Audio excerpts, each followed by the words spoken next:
Ayan, hello everyone.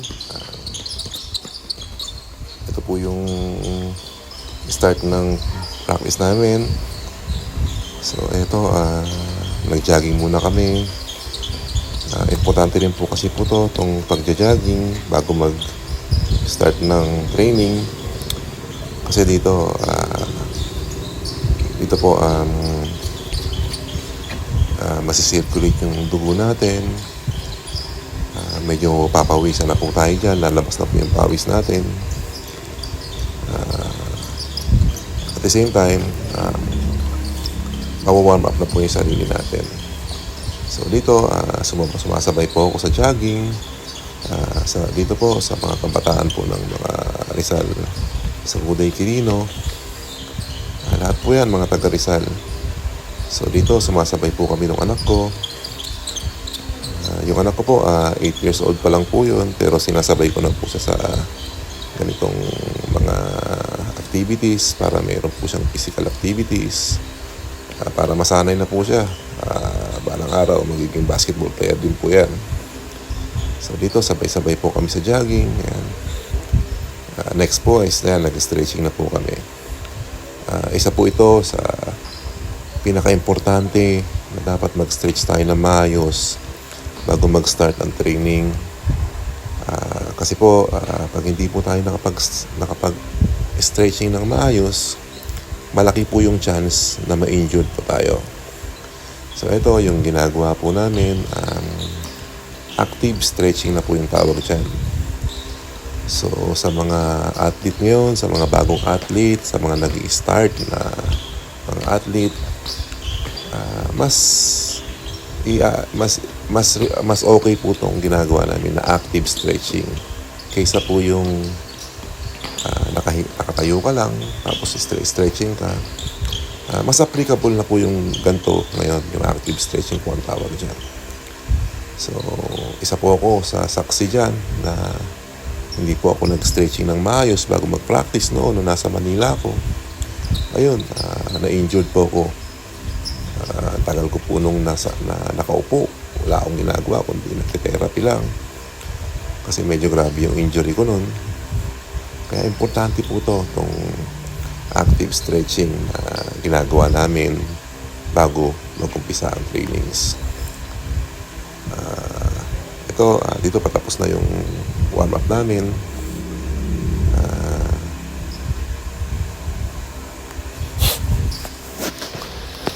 Kailangan po talaga yan yung stretching po natin na yan. Kaya medyo matagal kami mag-stretching. Siguro mga nasa 15 minutes kami nag-stretching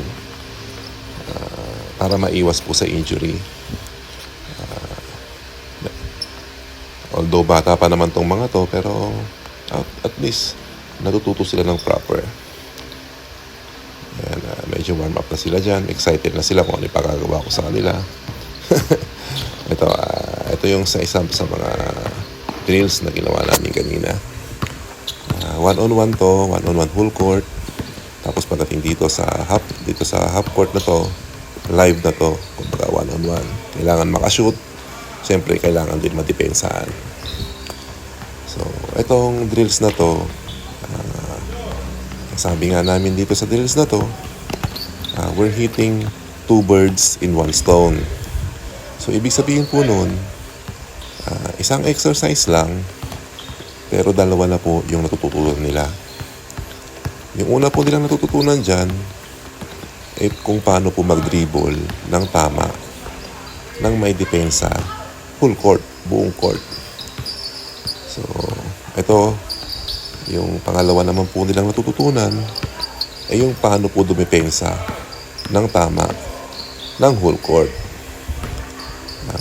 Ito pong mga tinuturo ko na to, hindi ko po ito napanood lang sa YouTube. Itong mga tinuturo ko po sa kanila, ito po yung mga natutunan ko rin po sa Manila. Sa mga coaches ko doon, napagdaanan ng mga coaches. So, lahat po ito napagdaanan ko, kaya naituturo ko po sa mga kabataan dito sa amin. Kailangan magkaroon sila ng pride sa depensa. At the same time, kailangan magkaroon din sila ng pride sa opensa. Kasi yung matatalo po dyan ay lulusot. So, kaya ito yung drills na pinapractice ko po sa kanila. Kasi dito sa probinsya po namin, sa Rizal, Saguday, Quirino, maliliit po kami. Hindi kami pwedeng sumabay ng sona-sona lang. Tsaka hindi na po kasi ganun ang laruan ngayon. Kung sona-sona lang po kami, mahuhuli po kami lalo. Kaya kailangan in-start ko na po sila, grassroots level pa lang nila. In-start ko na po sila kung paano dumipensa ng tama, one-on-one. Siguro mga isang buwan namin to gagawin. Tapos 2-on-2, 3-on-3, 4-on-4, tapos 5-on-5. Alam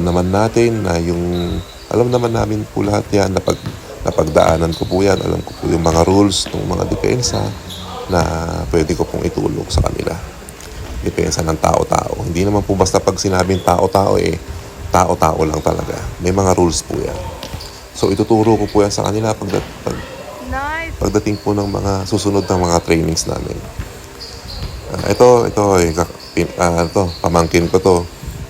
So, anak yan ng pinsan ko. Yung bumabantay naman, anak yan nung nakakalaro ko rin dati, si Cortez yan. So, ito naman, itong nag-dribble, anak din yan nung teammate ko dati. Cortez din to. So, yun, yung mga tatay nila, yung mga teammate ko, yung mga tinuturoan ko ngayon, yung mga anak na nila. So, ito, sana mag-improve sila. Sana after 2 to 3 years, malakas na tong team namin.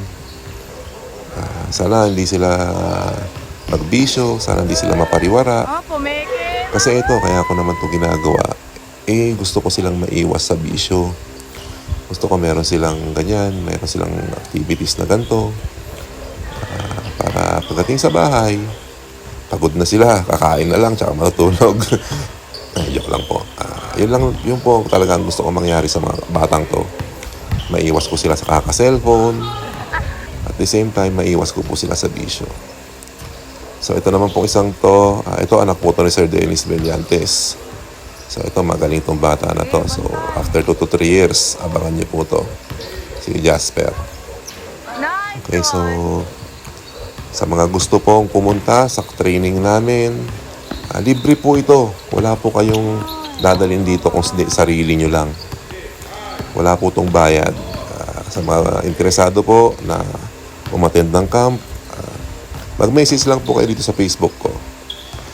So, para maituro ko rin po sa inyo yung mga gusto ko pong ituro sa mga kabataan dito sa ating probinsya.